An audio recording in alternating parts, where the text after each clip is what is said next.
Not so many needles next time. Try a few leaves, you'll do just fine if you look a little more like me. Or the sycamore to the blackberry vine.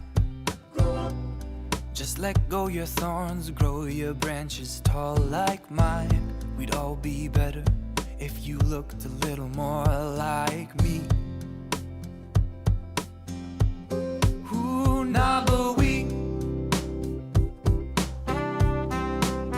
don't all have the same soil.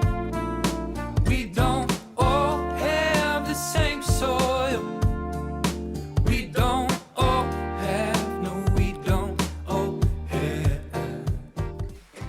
Hello, and welcome to the Quiet Happiness Knits podcast. My name is Emily. I'm coming to you from the beautiful and today rainy state of Maine. And this is a craft YouTube channel where I talk mostly about knitting and my love of wool. So yeah, let's jump right in. Today I have a bunch of knitting to catch you up on. Some sewing, as long as I remember to grab it. I forgot to grab it before I sat down. And yeah, so let's jump right in. I think I said that already. So it has been a while since I recorded.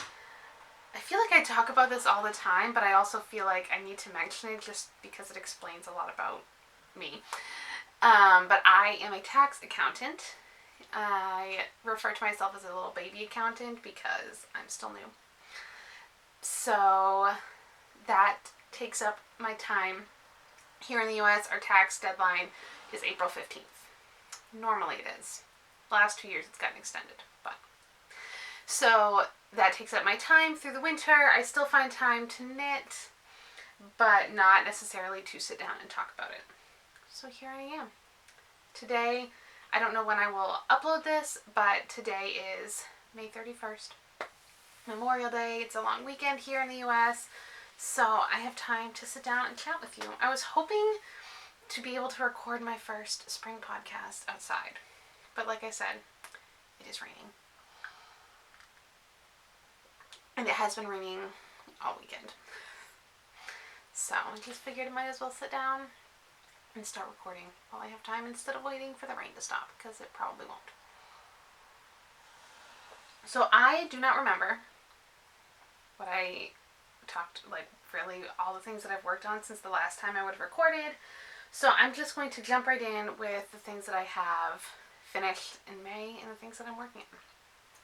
Natasha of Northern Knits and Purl on Instagram, she has been kind of doing this like monthly knit photo, just kind of a challenge to encourage people to take a picture of all the things that they have been working on in like over the course of a month, and then post it like at the end of the month or the beginning of the next month. And that has been a really fun way for me to kind of document when I've been working on things, what I've worked on, see maybe the things that I've progressed on from one month to the other for long-term projects.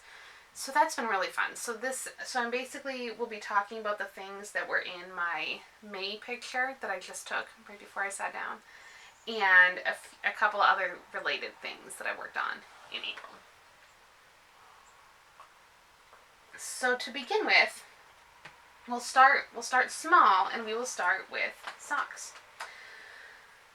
So I have always loved knitting socks. I always have a pair of socks and the needles pretty much.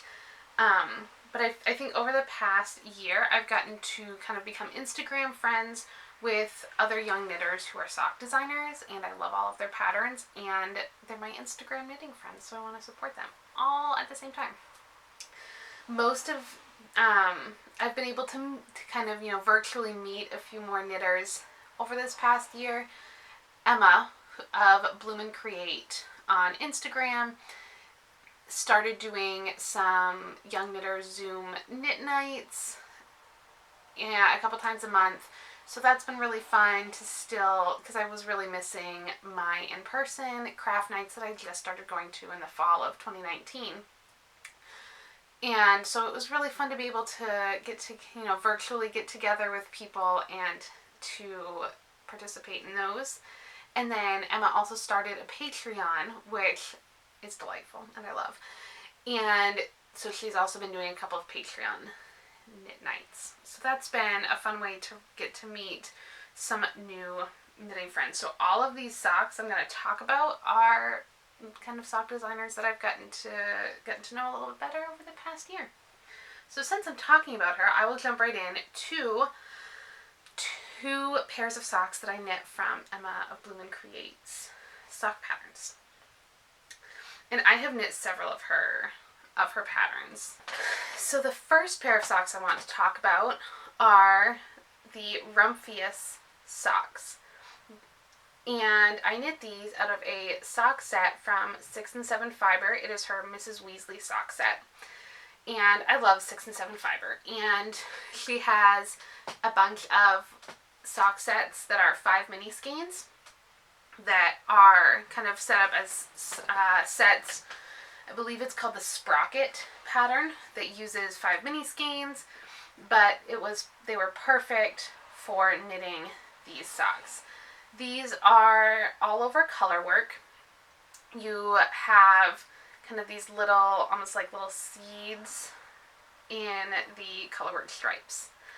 And I used all of the heels, toes, and cuffs mini and ended up needing to use a little bit of another mini skein for the very top of the toe on the second sock, but I still have like a little bit left over from all the other colors, and I knit the 72 stitch size.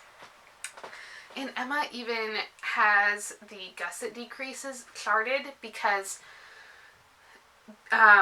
sometimes with colorwork socks, I've knit a few pairs, and sometimes they will not do a heel flap and gusset because that's just harder to coordinate with the gusset decreases in colorwork, or it will have a different colorwork pattern on the top and the bottom of the foot. But in these ones, the colorwork pattern remains the same, and Emma has charts for all 3 sizes in the pattern for the gusset decreases to keep those in the pattern. And because these are all over colorwork, they are extra warm and squishy because you've got all the floats on the inside. Show you. So I finished these in April, and I was really loving wearing them on cooler spring days. So these, and the Rumphius socks are based on the book. Miss Rumphius is a book by Barbara Cooney, and it's about a woman named Miss Alice Rumphius who set out to make the world more beautiful. It's honestly one of my absolute favorite kids books. The illustrations are beautiful. The story is beautiful. It's amazing. And the author was born in New York State, but actually lived in Maine for some time. So I have a particular fondness for Maine authors. And actually, I picked the Mrs. Weasley sock set to knit these in, both because these colors are beautiful and I love them, but also I was listening to the Harry Potter audiobooks during tax season. I like to kind of pick a genre or book series or something to read or listen through during tax season, because then I don't have to have decision overwhelm sometimes with choosing what book to read, because I do love to read, but sometimes you kind of get paralyzed, like with knitting, of oh no, but there's so many, what do I do next? So I would listen to those while I went for a walk or before bed, so that was fun to be listening to while I knit these socks. The other pair of Emma's socks that I worked on, and I don't think I've blocked them yet. They're another colorwork pattern. I have worn them a few times, but I have not blocked them yet. I am planning on blocking a few projects after I'm done recording, but I wanted to be able to show them to you, so I haven't blocked them yet. But these are the Nostalgia socks, also by Emma of Bloom and Create. And I was a test knitter for these. The pattern is released. It was released earlier in May. The yarn I used, my main color, this kind of emerald green, is from On the Round, a main dyer. I just, throw that out there. And the contrast colors are 2 Hedgehog Fibers mini skeins that I had bought a while ago. So So the theme for the nostalgia socks is they were inspired by making friendship bracelets at summer camp. So these colorwork sections are based on making friendship bracelets, and Emma encourages everyone to kind of pick their colors, and because sometimes when you make friendship bracelets for friends, you would think about what colors they like and what different colors might represent and mean. So Emma has a little journal prompt in the beginning of this pattern to encourage you to kind of think about the colors that you choose. And this was such a fun pattern to work on. And it has a garter stitch heel, as does the Rumphius sock pattern, which is just so nice and squishy. And again, I knit the 72 stitch size for these. I have like a US women's size 8 foot, which I think in European sizes is somewhere maybe around a 36 or 37, somewhere around there. I don't really know. And I used to knit more 64 stitch socks, but then once I started using my 9-inch circular for most socks, I've discovered I think I just work a little bit tighter on the 9-inch circulars, and so especially for a colorwork sock pattern, I would rather err on the side of being a little bit too big than to be too tight, just because the colorwork floats are not going to stretch as much as like a stockinette stitch or just a stitch pattern would. And I know for this pattern, a few other people mentioned that they alternated needle sizes. For the colorwork sections, they went up, like they used a larger needle, and then the stockinette sections in between, they went down a needle size. So some people did that. I have knit colorwork socks before, so I was pretty confident that it would be fine. So I did not alternate knitting needle sizes. I've never really done that for colorwork. Maybe I should. I don't know. It normally seems to work out fine for me. So these are the 2 pairs of socks that I have knit from Emma's sock patterns. And so yeah, I'm excited to block the nostalgia socks, and I'm sure the color work will kind of smooth out and even out, because I'm even just feeling the difference between the Rumphius and the nostalgia socks, and these ones are blocked, and I can just, I can tell. You probably can't tell looking at the camera, but I can tell looking at them that these stitches have kind of settled in, gotten smoothed out, and these ones definitely need to be blocked. I'm drinking coffee this morning, and so I apologize if I'm talking a little bit faster than normal. I used to only drink coffee occasionally. This tax season, I now drink coffee. Once a day, at least. Used to only drink tea, now I just do both. Pros of having an office job in the summer is that there's office AC, so I can drink hot tea all summer long. Anyway, I digress. This next pair of socks that I knit are the Brighter Days socks by Cassie of Cassie Knits, who is a knitter I've gotten to know this past year on the virtual knit nights, and this is her first sock pattern. And I made these for my little sister. They're a bit, again, I went with a 64 stitch size, and so they're too small for me, but they fit my little sister. I'm looking for the yarn tag. Here we go. The yarn is from Marie and Co. Wool Goods. It's the colorway She'd Been Drinking Too Much Eggnog, and it's a merino nylon sock blend. And I started working on these in April, and I loved the name is Brighter Days, and Cassie's intention was that it's springtime, we've all been through a rough year, it's nice to have some brighter days to look forward to, so that was the inspiration behind the name. So I felt that I needed a appropriately bright and fun color to knit these in. So I don't have a ton of yellow, I don't own any yellow clothing or anything, and I haven't knit with yellow yarn very often, but I just love how bright and happy these are, and it's making me think I need more yellow. So, I was going to say, I dropped one and picked up the other one, which was pointless. I just wanted to show that, yes, indeed, I did knit 2 of these. So, these have this fun stitch pattern across the front, where there's a purl background, or like a reverse stockinette stitch background, and then there's this big cable that goes across the whole front of the leg and the top of the foot, and then there's also the sides. There's some little cable crosses that kind of zigzag the sides of it, of the stitch panel in and out. And after I'd done the leg of the sock, I had a pretty good idea of how the stitch pattern worked, and I no longer needed to have the chart out in front of me all the time. I would still refer to it, like, to make sure I had the right number of stitches for the parts where the cable gets close to the edge, just to make sure I didn't go over too far. But besides that, I was able to do a lot of it without constantly referencing the chart. And then these also have a garter stitch, heel flap, and gusset. So these are the Brighter Days socks by Cassie Knits on Instagram. So those are the 3 pairs of socks that I have completed, and so now I'll move on to talk about my current sock whip.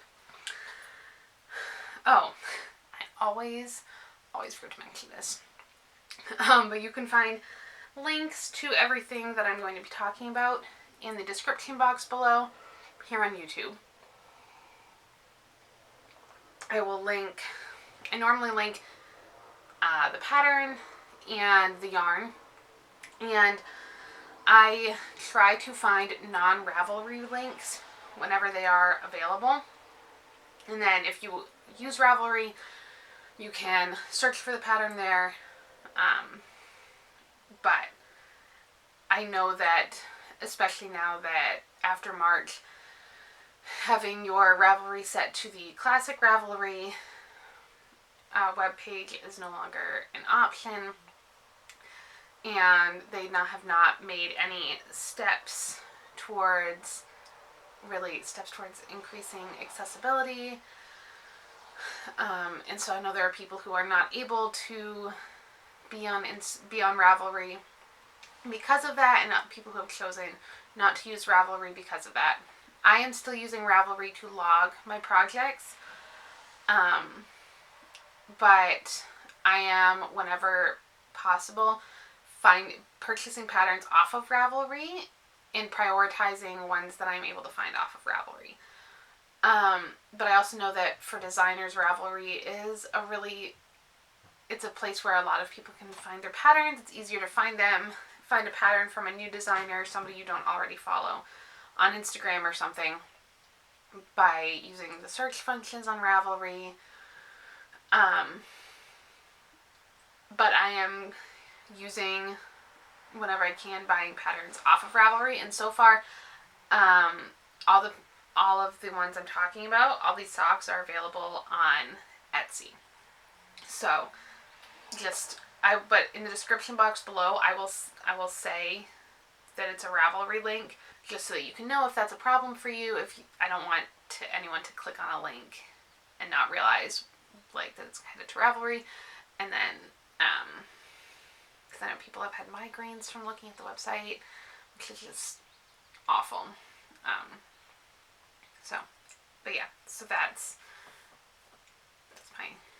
my link and Ravelry spiel of the day. So anyway, my last sock work in progress are the Pine Needles socks by Natasha of Northern Knits and Purl. So,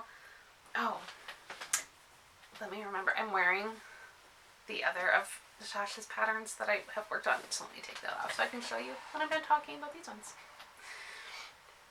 So I'm knitting these out of Explorer Knits in her Yosemite National Park colorway. Now, I was able to get this yarn in an Instagram D-stash. I was, because I know sometimes shop updates can go really fast and they can be really hard to get, like, a really popular yarn dyer's yarn in a regular update, but I like to keep my eye out for D-stashes on Instagram and be able to try new to me yarns, or yarns that are harder to get a hold of that maybe somebody is D-stashing. As you can tell, I have never posted a D-stash on Instagram. That may or may not be obvious. This is half of my yarn while the other half is above out of frame. Um, so I love to peruse other people's destashes. So that's the yarn I'm using. I loved the name of these, and I live in Maine. Our state flower is the pine cone. Our state tree is the pine tree. And like, I'm looking out my window and like all I can see are pine trees out my window. So I resonated with the theme of the pine needle socks. And so I wanted to have kind of a green yarn. I'd originally been thinking I would use this color for the pine needle socks, but then once I signed up to be a test knitter for these ones, this was really the yarn that I wanted to use, and that I could find more mini skeins to coordinate with. Oh, one thing I forgot to say about these ones is that I really want to make a pair using like more scrap yarn and maybe doing the colorwork sections in a bunch of different colors. Like this pattern really lends itself to using up scrap yarns and leftovers. And as well as the Rumphius socks. But anyway, so that's the yarn I'm using. The pattern is this really fun slip stitch kind of pattern where you basically have floats that are on the outside of your work, and then after you do a few rounds with the floats, then you do a stitch that kind of catches them all together. So Natasha suggests putting in a lifeline after you do the ribbing and knitting a repeat of the stitch pattern so you can try it on to make sure that your floats are loose enough to fit on your foot. It's similar to colorwork, where particularly for colorwork socks, it's a really good idea to try them on as you're knitting the leg, just to make sure that they fit, that they're going to stretch enough that you can get them on. So it's a similar sort of thing because it's floats like you would do for colorwork, except it's on the outside as part of the stitch pattern. I did not put in a lifeline, but I did try them on. I only do retroactive lifelines. Like the only time I ever use a lifeline is I go in and put it in when I decide I need to rip something back. So, would it be better to do proactive lifelines? Yes, but I always assume it's going to work out and that it will be fine. That's my philosophy in life and in knitting. So, I did try them on and they fit. So, I have finished the first sock and I finished the cuff of the second, and I am just starting this. I'm just a couple rows into the stitch pattern. And again, I'm knitting the 72 stitch size. And actually, I am keeping these in a project bag made by Natasha's mom, who I forget the name of her Instagram page, but Natasha sold a few of her bags like on her Instagram, in her stories, and then now her mom has an Instagram where she's selling these cute project bags. So I have this one that's this beautiful blue and yellow tulip pattern, and then it has a yellow polka dot pattern on the inside. And this is how I will often, when I'm working on this one, it's a nice big bag. Like, it's got plenty of room for my sock projects. I could definitely fit a bigger project in here. So I will often roll the top down, and then it has a drawstring closure, which is nice. Means I do not get zippers, because sometimes when I have a zippered bag, I get the yarn caught in the zipper. Whoops. So yeah, so that's the bag that I am using for my pine needle socks. Okay, so I forgot, because I was wearing them, that I also knit Natasha's Skipping Stones sock pattern.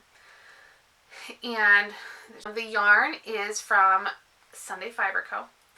And it is an organic, I believe it's an organic superwash. I know it's organic. I'm saying I think it's superwash base. And I bought her Dusk and Twilight sock set. And it's got this beautiful seed stitch panel on the front and these cute little cables on either side, all the way down the front of the foot and the front of the leg. I think I don't remember what size I knit these in. Doesn't really make no difference to you what size I knit. So yeah, these are so comfy, and Elise's sock yarn Sunday Fiber Co. is a delight. It definitely, because of the organic process, it definitely feels different than other sock yarns. It is so soft, and it's soft but still feels a bit more woolly, not as slippery as sometimes a merino nylon can. And they're so warm, and I definitely want to buy more of Elise's yarn.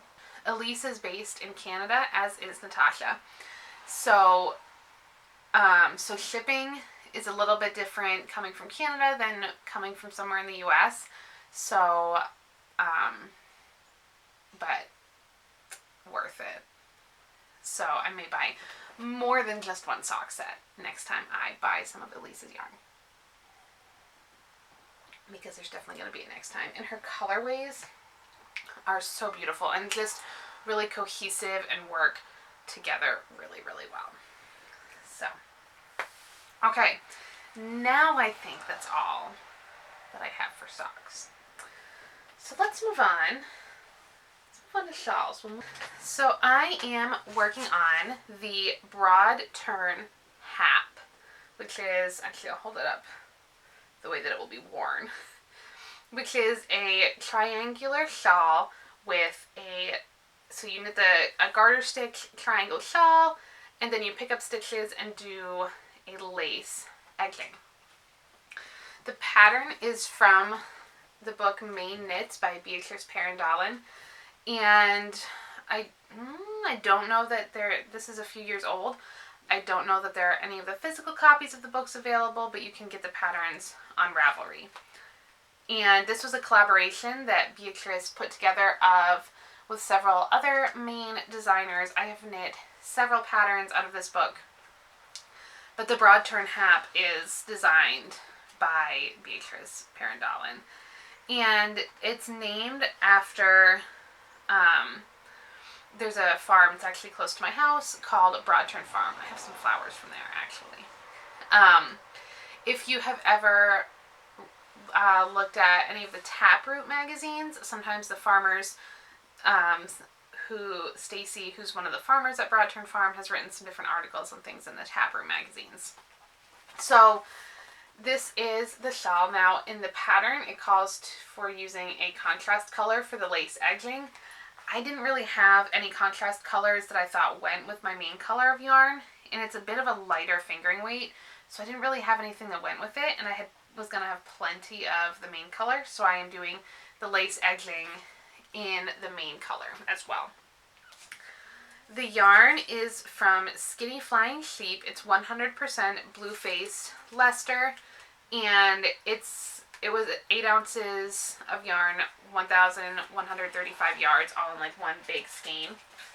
And this was given to me one year as part of an Advent swap by my knitting friend Sarah. We've done an Advent swap a few times, and we usually include like a full skein of yarn at the end. So this was a skein that Sarah had sent me. So, and literally, I think pretty much as soon as I got it, I knew that this was the shawl I wanted to make with it, because I'd had my eye on this shawl ever since I got the Main Knits book. So I'm working on the lace edging now, and it's all bunched up. You really can't see it. But I knit like most of the triangle part in like 4 days. My sister and I, after the extended tax deadline on May 17th, we went away to a little Airbnb up in Western Maine for a few days. So that was just really nice and quiet. I left my phone turned off most of the time. Did a lot of reading and knitting. And this was one of the things that I could really, it was super easy to work on while I was reading. So this is my Broadturn hat there. You can see I stretched out this part of the stitch pattern so you can see it a little bit better. And I have a stitch marker to help me remember what side, or a progress keeper to help me remember which side was the right side, because obviously you're doing increases to make the triangle part of the shawl, but it's garter stitch, so it was hard to tell sometimes what was the right side and what was the wrong side. So I kept a progress keeper at the beginning of the right side rows so that I could very easily tell while I was knitting if I was doing an increased row or not.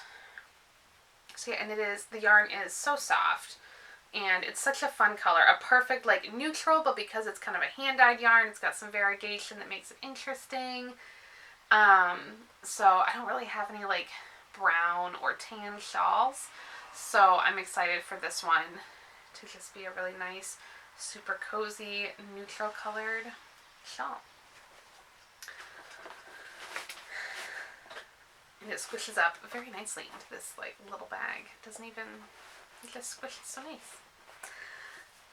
Which I don't normally talk about my project bags, but I recently bought this one.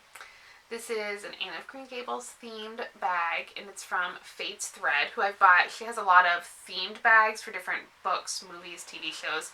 I have a couple of her Doctor Who bags, and then I saw she was having, a couple months ago, she was like destashing a bunch of bags and had several on sale, including an Anne of Green Gables themed one. And I love Anne of Green Gables so much. So of course, I bought it, as one does. So that is the Broadturn half, which is, you know, very simple, one color, mostly garter stitch with simple lace, which is a contrast to my other shawl project. Yes, so it's the Half Moon Oracle Shawl by Kristen of Vine. And it is I forget what it's called. Is it a half pie shawl? Maybe, where you knit, you do a bunch of increases, you do another section, a bunch of increases, then do another section to make it like a half circle, half pie kind of shape. And so this alternates between different colors and different stitch patterns for the different sections. So I've done a few of them already. It's pretty much getting to where it's a bit more scrunched up on the needles. So it basically alternates between, mostly between brioche and a lace pattern. So I'm in a lace section right now. The yarn that I am using is Koigu, and I've got 3 colors. So I'm knitting this out of, I've got a black, a gray, and a blue. These were all purchased through D-Stashes, and because I know Koigu, I'm not super familiar with it. So it's the Koigu KPM, I forget what that stands. Koigu Premium Merino. So these, Koigu comes in 50 gram, or at least the fingering weight comes in 50 gram skeins, which makes it nice for projects like this where you're going to be using multiple colors. I do have a 4th color that I had also picked up in this purple, but it doesn't quite, the blue, the little bit of blues that are in this don't quite match the blue, so I'm a little unsure about whether I will end up using that or not. It may depend on whether or not I run out of any of the other colors. But this is one that I'll kind of pull out if I want a more absorbing, like something that's gonna, I want something that's gonna take up more brain space. It's good for watching, like it's good for knitting while I'm watching a TV show or a movie or listening to an audiobook, where I need to actually look at what I'm knitting. A lot of knitting I do while I'm not looking at it. But this I do need to pay attention to.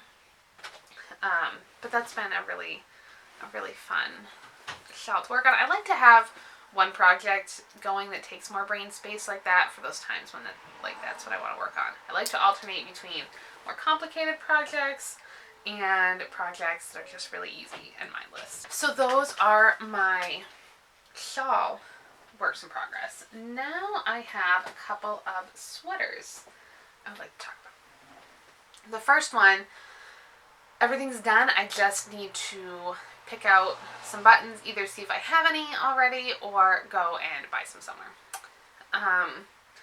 But this is the Porter Light cardigan.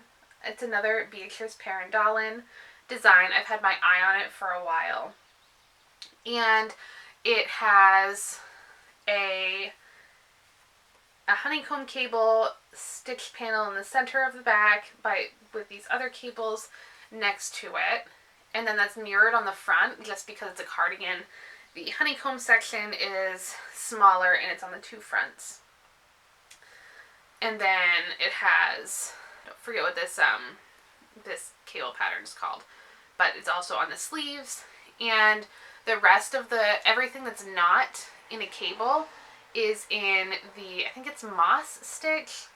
I always forget what the difference is between moss and seed stitch. But I think seed stitch is where you alternate every row, where you do a knit one, purl one across, and then you purl the knits and knit the purls on the next row.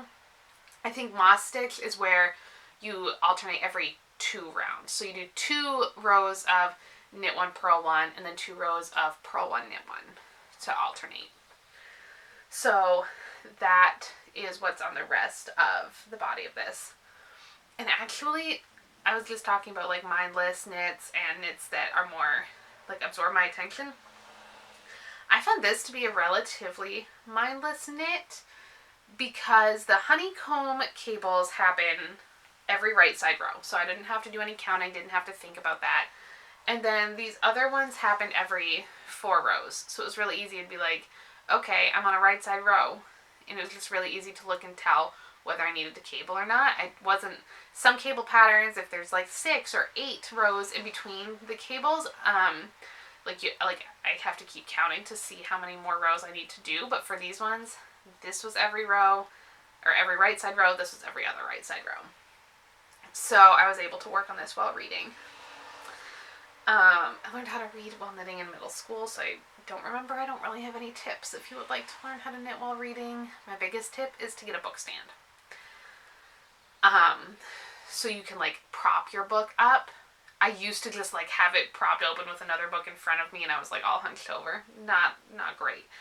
But I was 12, so whatever. I made it work. But I have a book stand now and it makes such a big difference. Even so then I can like have it up on my desk or just prop it up on a coffee table or something. That has been a game changer. But anyway. So this is a slightly more cropped sweater. I don't have a lot of cropped sweaters, but I am wearing some more high-waisted skirts now. And I have a few dresses that have like a higher waist. I feel like I've kind of found silhouettes that I like for skirts and dresses. And so now I just kind of need a few more sweaters that I can wear to work or wear with those pieces of clothing in my wardrobe. So I was excited to knit this. So that it's, and I don't have a brown cardigan. So it will be filling that spot in my wardrobe. I have a gray cardigan that I love and I wear all the time. So I'm hoping that I will also use this. I have a gray cardigan I wear all the time, and I have a gray cabled pullover I wear all the time. So this is like a nice in between. So again, I just need to get buttons for this. I blocked it, so. But I mean, besides this weekend, we've had warm weather recently, so I haven't felt like I need to get buttons for that right away. So speaking of cropped sweaters, I knit a very cropped pullover, and I actually just like bound off the second sleeve last night. So this pattern is called Your One Beauty, and it is from the Little Women Knits collection by Joanna Johnson. And I think you can still get, it was just released I think earlier this year. Yeah, or in 2020. But you can, I believe you can still get printed copies of this in her Etsy shop. As part of, I pre-ordered this, and I also have it in a PDF download. So it's inspired by Little Women, so many beautiful patterns. There are shawls, there's a sweater, there's a baby blanket. I mean, it doesn't have to be a baby blanket, but there's kind of it could be a wrap or a blanket, a baby sweater and hat, mittens, socks, scarves. So it's just got a bunch of, like a good variety of different kinds of patterns. And it speaks to my soul of anything literary related, meeting crafting things is my happy place. So this is a DK weight sweater. The yarn I used is from On the Round. It is her, I forget which of her DK bases, but the colorway is Fig. And it's this delightful purple, lightly speckled with some darker purples, a little bit of like a green mixed in. And it has eyelet increases here, and then here right before you split for the sleeves. Long sleeves. And then it's got this cute little pocket on the front. Don't know what I'll put in it, but it's super cute. So again, this is very, very cropped. Like I said, I have one sweater that's this cropped that I've knit before. So, like a pullover. So I'm excited to wear this, but like I mentioned, this hopefully will go with, I can wear it over short sleeve dresses, with skirts. I have tried it on for length with a dress and with a skirt. So I'm going to block it today and see how it fits. See if I need to, I can just rip back the ribbing and maybe add more length to the stockinette stitch section of the body. I'm not sure yet. We will see. Because I know for me, for sweaters, my tendency is to want to make them longer. Partly because I do love a comfy oversized sweater. But also part of it is like, sometimes you can use, I don't know, just kind of like wanting to hide in it a little bit more. But the thing is, if you are trying to knit from a cropped pattern, but then you're like, oh, I'll make it a little bit longer so I can like hide in it, but then it sometimes like hits in a weird spot, like the hem doesn't really hit in a weird spot. Because for me, I don't know, I feel like when I try clothes on, like ready to like go into a store and try on high-waisted things, I feel like I have a bit of a higher natural waist maybe than other people. I don't really know. I don't make a study of this. Because often things don't hit at my natural waist. They'll kind of come up, like high-waisted pants will like come up to my belly button, but like that's not where I want to wear them. And that's not where they'll stay. Like I'll try wearing something there and it either slides down to my hips or slides up to my natural waist. So I think I had always been a little unsure of cropped sweaters, but I think this will help because I have been able to find some dresses that hit at my natural waist, and that's in skirts that I can wear there that fit really nicely. So I'm thinking if I can make some more cropped sweaters that hit where I want them and that really suit that silhouette that I like with skirts and dresses. So we'll try. We'll see how it goes. I'm going to block this, and then hopefully it still hits in a good place where I want it. And one thing that spurred me on to commit and knit this crop sweater was a skirt that I sewed. I have been wanting to build some sewing skills for a few years. I took like a sewing class in high school. My grandmother had taught me how to use a sewing machine when I was younger. I've sewn some smaller things. I sewed a shirt, I think in the fall of 2019 maybe, summer of 2019. And then in April I had a long weekend. So tax deadline was supposed to be April 15th, so I'd taken off a couple of days. That was a Thursday, so I'd already requested to take time off on the Friday and the Monday to have a nice long weekend. Tax deadline got extended. I still took my days off. A lot of us did. So I knew that I wanted to have something to work on.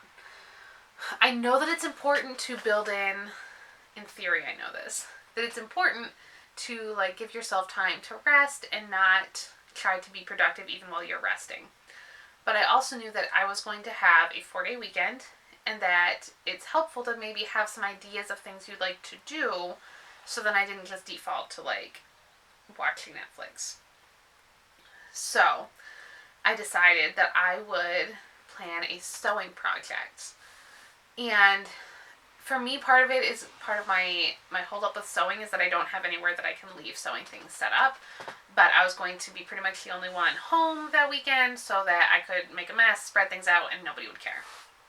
So I went to Z Fabrics, which is a fabric store in Portland, Maine. And it's close to my office, like a 5-minute walk. So I knew the pattern I wanted to make. I checked their website. They had the physical pattern in stock. So I went And it was just a delightful reminder that crafting people are my favorite people. Like, the woman in the store was helping me to pick things out and helping me match the thread, and even other women in the store were kind of like she was talking about Swedish tracing paper to trace out the pattern, and somebody else in the store was like, oh yeah, that stuff is the best. So it was just a delightful experience shopping for fabric. So in that weekend, I sewed the Gypsum skirt by Sew Liberated. And I sewed this out of a linen rayon blend. Because I love linen, and I love how lightweight it is, but I also know that it can tend to be really wrinkly. The top that I made is like a pure linen. I think it maybe has a little bit of cotton. And it's a little bit stiffer, and I know linen softens over time, but I loved that this linen rayon blend, not only did I love the color, but I also loved that it started out softer and with a really delightful drape. So this skirt has a thick elastic waistband, so it's a high-waisted skirt. I mean, you could not wear it high-waisted, but that's how I like to wear it. And it includes two views for the pockets. The one I did has these delightful massive pockets that are an absolute joy. So this view has a front panel, a back panel, and two side panels where you sew the pockets on. The other view in the pattern just has a front panel, a back panel, and then you do pockets in the side seams. So, but I wanted the big pockets. And I absolutely love, love, love this skirt. And I think it matches my crop sweater very nicely. I love purple and green together so much. So I am excited to wear these together. And if you look closely, you will see that my sewing skills are, still working on it. Not everything's nice and straight, but the thread, the woman in the store helped me find thread that matches perfectly. And so it's just like, you just really can hardly even see it. So that is exactly what I want. So I love this skirt so much. I tried to not wear it every day.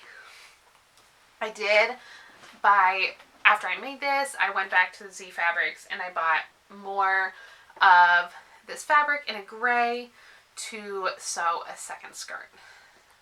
So I'm hoping to work on that this summer as well.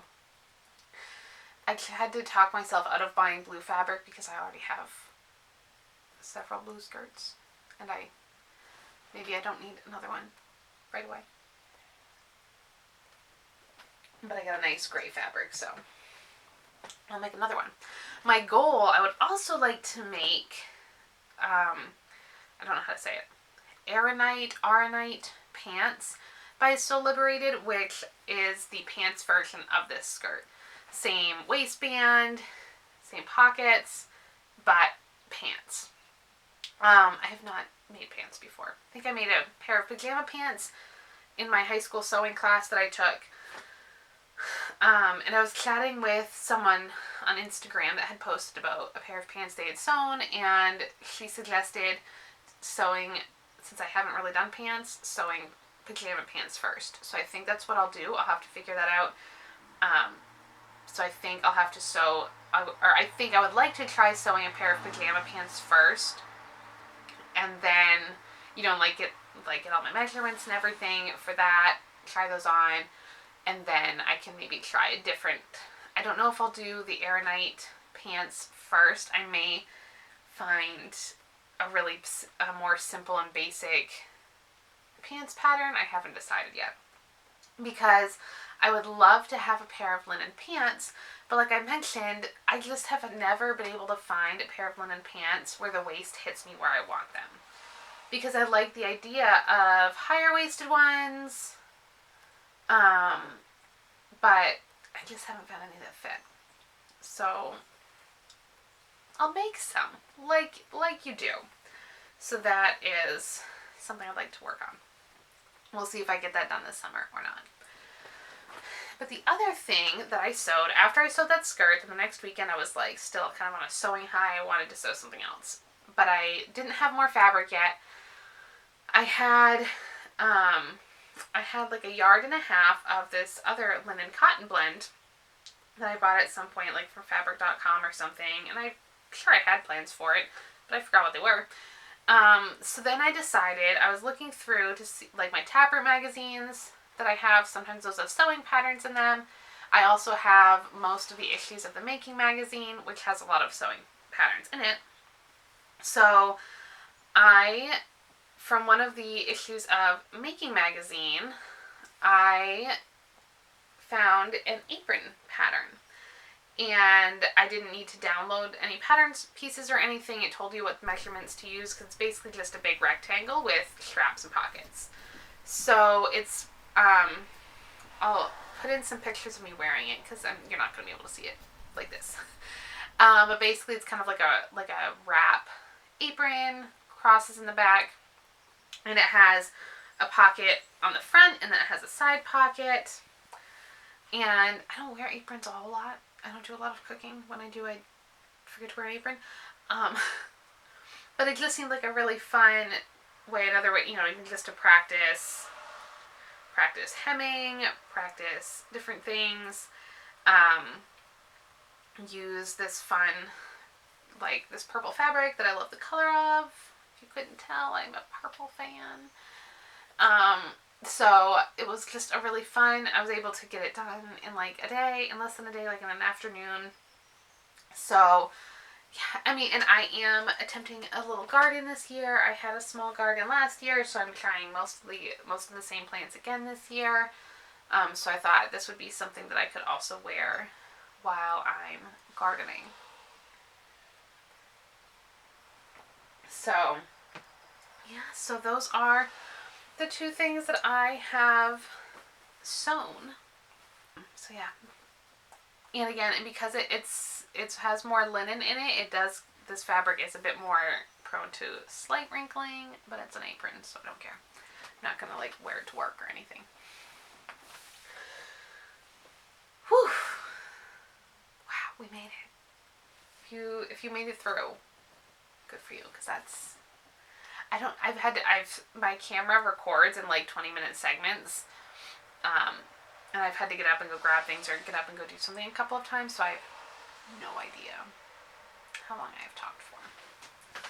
So thank you for sticking with me through all of my chatting. It was a delight to sit down and be able to chat about what I'm making.